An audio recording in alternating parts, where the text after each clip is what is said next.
Olá, meus nobres cavaleiros, tudo bem com vocês? Bom, primeiramente quero pedir desculpa aí se houver algum barulho externo aqui a esse vídeo barra podcast, né? Ah, o pessoal tá um pouco agitado hoje aqui em casa, né? Bom, o assunto que eu vou falar hoje foi um assunto que surgiu aí num grupo que eu participo, que é sobre os tipos de monarquia, né? Ah, Na verdade, assim, o pessoal lá comentou, né, sobre monarquia absoluta, constitucional, eletiva, hereditária, parlamentarista, popular e monarquia tradicional. Bom, eu vou falar baseado na ciência política, tá? Ah, Cada monarquia ela tem sua característica, embora que se a gente pegar tem diversos sub-ramos da monarquia que eles compartilham características entre si, né? Por exemplo, a monarquia brasileira, ela era uma monarquia constitucional e ela era hereditária, né? Passava de pai para filho, era herdada pelo primogênito. Bom, primeiro, para a gente falar sobre monarquia, a gente tem que recorrer como que surge a figura de um rei, de um líder, né? Então, se a gente voltar aí nessas sociedades tribais aí, cerca de 12.000 antes de Cristo, 10.000 antes de Cristo, onde o ser humano ele estava começando a conviver em grupo, né? Você tinha aquele caçador que ele era o mais forte e, e daí o grupo de pessoas depositava a confiança nele, porque ele era o que trazia o alimento para casa, né? Ou para a tribo, nesse caso. Acabou que esse líder, mais para frente, ele, ele acabou adotando a figura do guerreiro, né? Você tem várias tribos que crescem perto entre si, o ser humano não consegue viver em paz, então o que ele faz? Faz guerra, né?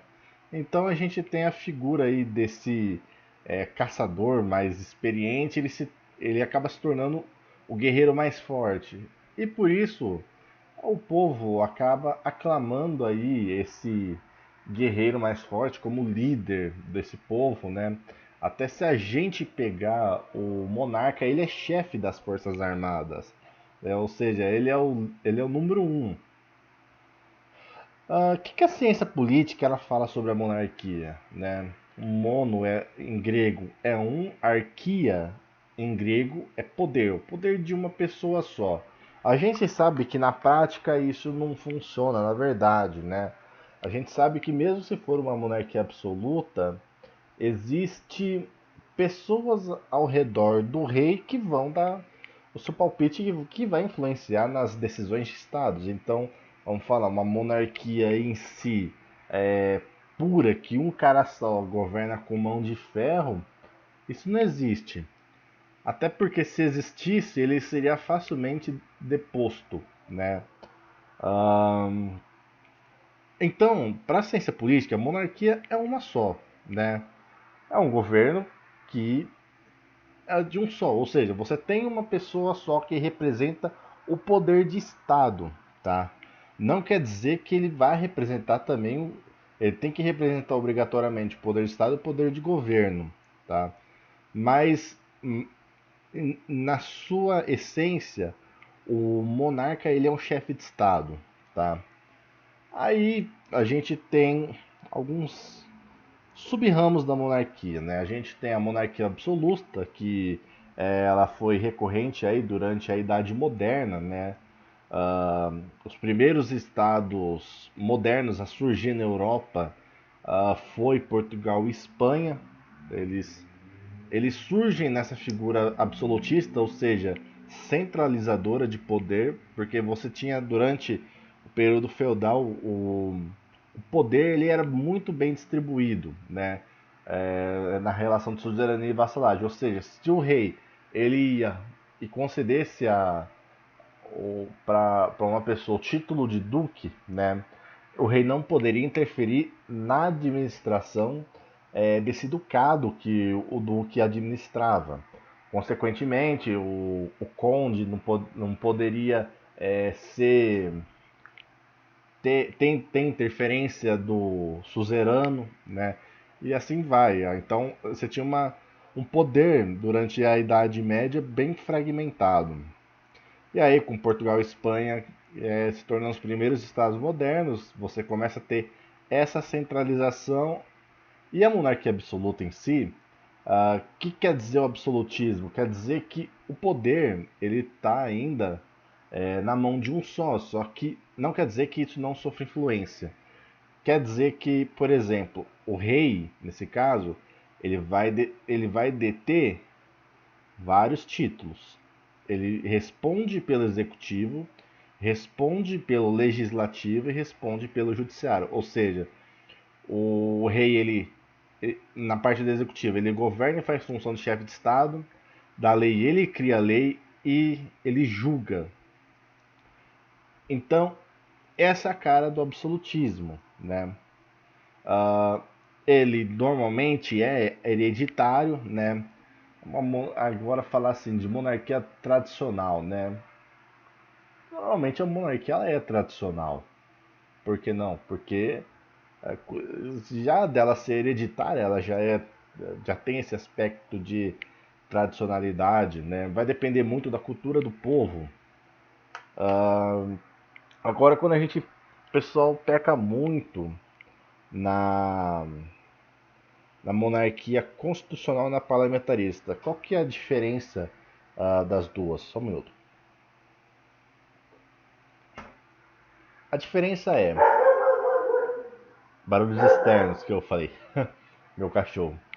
Uh, a diferença é que numa monarquia parlamentar, uh, dentro da função de chefe do executivo, você tem um poder dividido entre rei e primeiro-ministro, né? Nesse caso, a figura do primeiro-ministro ela é escolhida pelo parlamento, né? Então, um caso muito fácil de vocês lembrarem é a Inglaterra. A Inglaterra não, a rainha não escolhe o primeiro-ministro, ela só ratifica a escolha, né? Então, vai lá o parlamento, forma governo, escolhe o primeiro-ministro, a rainha vai lá e ratifica a decisão do parlamento. Simples. Numa monarquia constitucional, quem escolhe o primeiro-ministro é o rei, tá? Então, é eleito um parlamento e o rei, dentro daqueles parlamentares, eles escolhem, né? Ele escolhe dentro dos parlamentares eleitos quem vai ser o primeiro-ministro, tá? Essa é a diferença. E isso está previsto dentro da própria Constituição, né? Por isso que se chama constitucional, tá? Agora, uma monarquia eletiva. Bom, a gente tem exemplos de uma monarquia eletiva.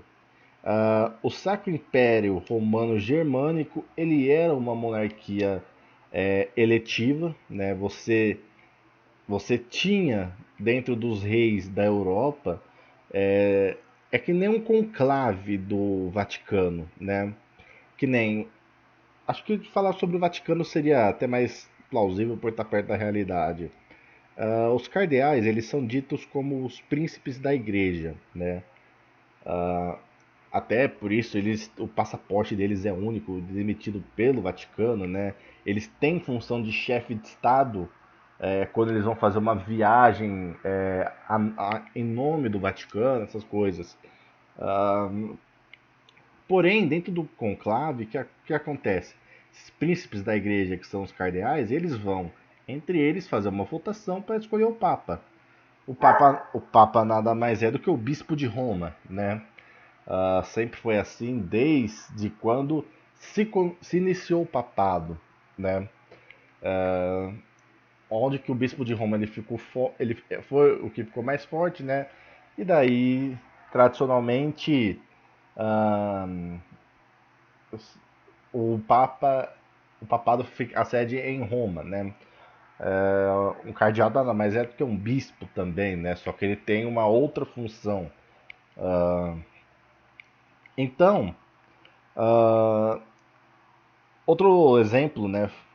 Junto com a monarquia eletiva, a gente tem o reino polonês,